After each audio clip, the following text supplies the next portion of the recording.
Good afternoon, ladies and gentlemen, especially to all of you here at Government House and to those families and friends who are joining us online this afternoon. My name is Michael Miller. I'm the Official Secretary to Her Excellency the Governor, and on behalf of Her Excellency, welcome to Government House. Before we begin, I'd like to acknowledge today that we are joined by Mr Dennis Wilson, husband of the Governor, Commissioner Kevin Cochrane, Commissioner of Corrective Services New South Wales, and Miss Shelley Rees, who is the Chair of the Council for the Order of Australia. Welcome to you both. Ladies and gentlemen, I ask you to stand now for the arrival of Her Excellency the Honourable Margaret Beazley, Governor of New South Wales.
Butcheri Gamarua, Dian Babana Gamarada, Gadigal Nara.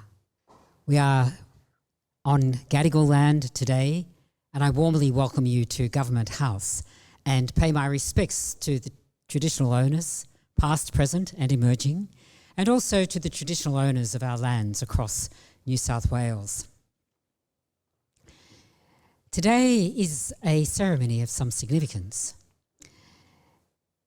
We have many ceremonies in Government House, but we always pride ourselves on excelling at three things when we have ceremonies here. The first is we take particular care to arrange the most beautiful day, the weather. And we seem to do it every time. It's just amazing. We like here in New South Wales to serve you only the finest produce. For us, that is very easy to source because it is all New South Wales produce. And the other thing that we do very well, and this is really, once you go in terms of importance, this is the most important, we honour people. And that's why we're here today, to honour the recipients of Australian honours and other awards of high status in our community. It's an important day. It's both an individual honour, but most significantly, it's a national honour, which is why we celebrate it with ceremony in the way that we do. And I think the importance of the ceremony really needs some emphasis. Why do we do things with ceremony? We do things with ceremony because we mark something which deserves recognition. As I said, today the recognition is at national level. It is why we start with the national anthem. The history of the national anthem is intriguing, to say the least. I don't know how many of you here know what that word "girt" means. I think we probably sort of get it. But of course, Advance Australia Fair was written by a Scotsman, of all things, in 1878. He had been to a concert in Melbourne at the Exhibition Hall, at which many anthems were sung. And as he was going home in a bus, it was a horse-drawn bus, as it turned out, because it was 1878, he thought to himself, I did not hear one Australian note in all of those anthems. And so he penned this Advance Australia Fair. Being a Scotsman, he used lots of those lyrical terms, or he thought they were lyrical anyway, of a Scottish air. It became our national anthem first in 1974, but let me go back. It had been around for a long time. Indeed, it was sung at all the ceremonies at the time of the creation of the Commonwealth in 1901. It was sung in Canberra at the time that the National Parliament was opened in 1927. It became our national anthem because there was a competition. We tend to do this. We tend to have competitions which are quite well. They called for entries for a new anthem. There was a prize for every entry that was chosen as a finalist, $500. 6 finalists were chosen for the lyrics, but the music wasn't up to par. So what did they do? What did we do? There was a plebiscite. And in fact, there were 2 plebiscites, which meant that the majority of Australians preferred Advance Australia Fair as our national anthem. Many, many percentage points ahead, interestingly, of Waltz and Matilda and Song of Australia. Sadly, for some who rather liked it, came last. I understand it was a South Australian choice overall. It wasn't until 1984, though, that it finally became our national anthem in the era of the Bob Hawke's government. So it's a wonderful story. To me, the anthem expresses who we are as Australians. It talks about us as a people. Australians, let us all rejoice. It talks about our aspirations, and it talks about our beautiful, beautiful country. In the Gadigal language, there are some beautiful phrases of the Australian anthem. It commences, Australia Gal, Yabana, Yaboon, Advance Australia Fair. And then when we sing We Are One and Free, the phrase which is used in the Gadigal language is Eora Budjeri. It's a phrase which I really love because it means, quite simply, good people. I think it is a wonderful way with which to greet everyone. So today, can I say to each and every one of you, Eora Budjeri, good people. And the good people, and the special people indeed, that we are here to celebrate today are those who have been awarded honours, mostly in the last Australia Day honours list, also public service medals and also corrective services, the amazing work which is done by the officers of corrective services. The Australia's honours system was instituted in 1975. In fact, on the 14th of February 1975, under letters patent signed by the Queen of Australia, Elizabeth II, and countersigned by Gough Whitlam. Elizabeth II had become Queen of Australia by an act of Parliament, by an act of the Australian Parliament in 1973. It was decided, Gough Whitlam, in instituting the honours system, did so as a recognition of the maturity of Australia and of his vision that Australians who have contributed to our community would be recognised in a truly Australian way with the award of Australian Honours. There was some political to and froing over the years, but that often happens when one has change. And by 1972, the Imperial Honours system had finally finished in Australia, as it turned out, by the request of Her Majesty, who suggested that we had our wonderful honours system and perhaps it was time for Australia to have that system only. And so today we honour people with that singular, significant Australian honours system in a way which recognises their excellence, their expertise and their contribution to the Australian community and indeed to the communities often beyond Australia. these changes of which I'm speaking are interesting because they too tell us something about who we are as Australians and how we do things as Australians. Gradual change, necessary change when it's needed, visionary change when it is thought that it would promote and support us as a people. Indeed, Tony Abbott, who was Prime Minister when Gough Whitlam died, Gough Whitlam was 98 when he died, and Tony Abbott then the Prime Minister, again in a way which I think again tells us something about our society where we can have political leaders of opposite persuasions, and you probably couldn't get two more opposite persuasions than Tony Abbott and Gough Whitlam, can honour each other. And Tony Abbott said of Gough Whitlam when he died, he was a giant of his times. With his vision, he changed our nation, he changed Australia in ways that are still echoing through our public life. And for me, certainly in this role, I see one of his great legacies is the institution of the Order of Australia and the other honours awards that accompany it. And it does seem to me that Gough Whitlam, being described by Tony Abbott, indeed as a giant of his time, metaphorically and physically in his case, tells us something about the people who are being awarded today. As I see our individual awardees, each is a giant. Each is a giant in what they have done. They have been visionary. They have done something important for Australia in their time, in their place, and in their way. And each of them has done it with excellence.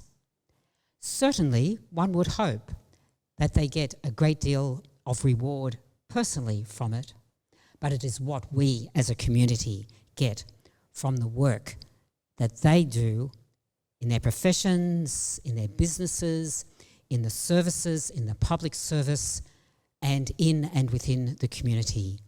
We are the beneficiaries. We are a much better society for us. It is something that we honour and celebrate. As you will hear by the end of this ceremony, some will be in tears and some will feel so proud they'll feel as though they're bursting. Thank you. Dr. Raymond John Cook, co-founder and chairman of the brain cancer group Care to Cure, which was inducted in the University of Sydney's Founders Circle. Dr. Cook is a senior neurosurgeon at Royal North Shore Hospital and has served as the head of the Department of Neurosurgery for 2 periods of time. He's a neurosurgeon at Sydney North Neurosurgery, a neurosurgeon and partner at the Sydney Deep Brain Stimulation Surgery, and a senior neurosurgeon at North Shore Private Hospital. He's the author of over 50 scientific papers. He's also a former registrar at the Atkins Morley Hospital and at London's Great Ormond Street Children's Hospital. Dr. Cook is a former fellow in neurosurgery at the University of Alabama and is a current fellow of the Royal Australasian College of Surgeons in Neurosurgery. He's been a guest speaker at the Neurological Association Australasia on multiple occasions. For service to medicine as a neurosurgeon, Dr. Cook.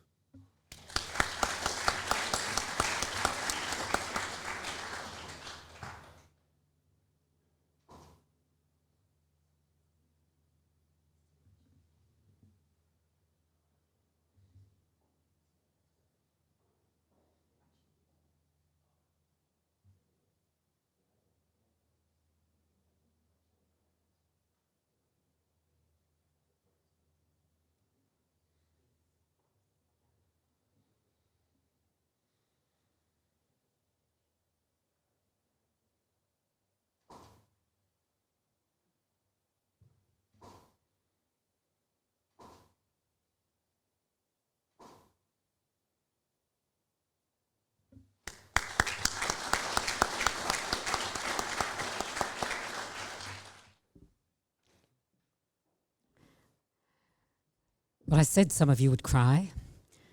I said some of you would feel so proud.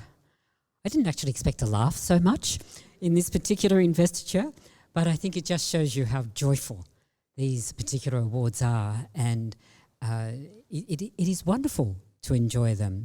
And for each of you who said, I feel so humble, I didn't deserve it, I'm just going to say, rubbish. You certainly deserved the honour, and we are very, very honoured to give you that recognition.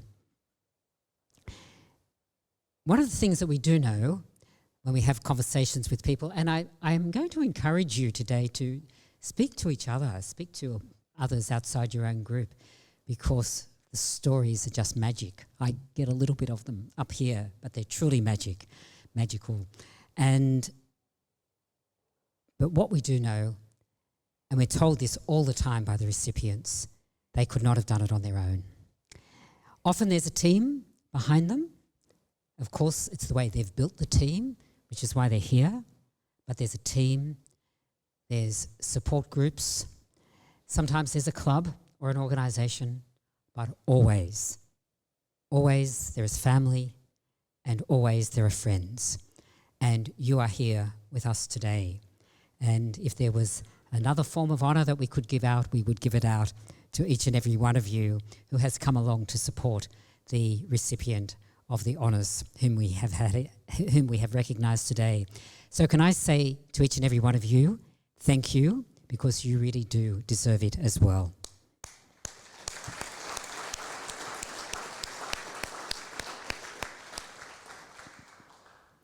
There was a little 9-year-old girl here with her mother for the last ceremony, and I asked her what did she think of it. She's very honest. She said it was very long. So I told her I was going to sort of test her with a little bit of a moral dilemma. Would she prefer a shorter ceremony and less recipients, or the longer ceremony and more recipients? Well, there was only one answer to that one, wasn't it? And she was right. So it is an important ceremony. I know you've all been here for quite a long time, but I thank you for that also, because I think when we honour somebody, we need to do it with great dignity and with great ceremony. And now we're not only going to honour everybody, we're going to celebrate with a party. I did say that we only serve the best produce possible, and of course that all comes from New South Wales. We really like to look after the health of our citizens. So you will get amongst the canapes this afternoon a finger lime cured ceviche with what has it got? It's got a little marine addition, and in particular, it's got the caviar sitting on top. It is delectable. If you want to go to heaven quickly, just have some of that, because it is absolutely to die for. And, because we don't like to be too serious overall, there's 3 different treats. They're all very, very different. The one which is really taking off today, I can assure you, is the rosewater and strawberry gum meringue. So the gum goes with the strawberry, not with the meringue. So it's a strawberry gum meringue. We still like to give a little bit of health sort of addition to it. So it has lavender rhubarb compote, and it's topped with orange blossom Persian fairy floss. What a way to go out, I think. We are going to go out and get the end of this beautiful, beautiful day. We are going to celebrate. Thank you for being here. Thank you to our absolutely magnificent awardees.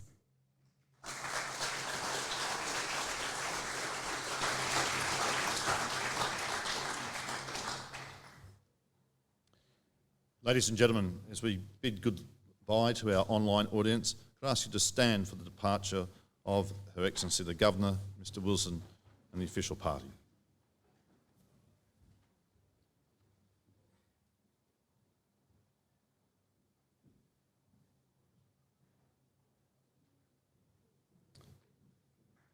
And ladies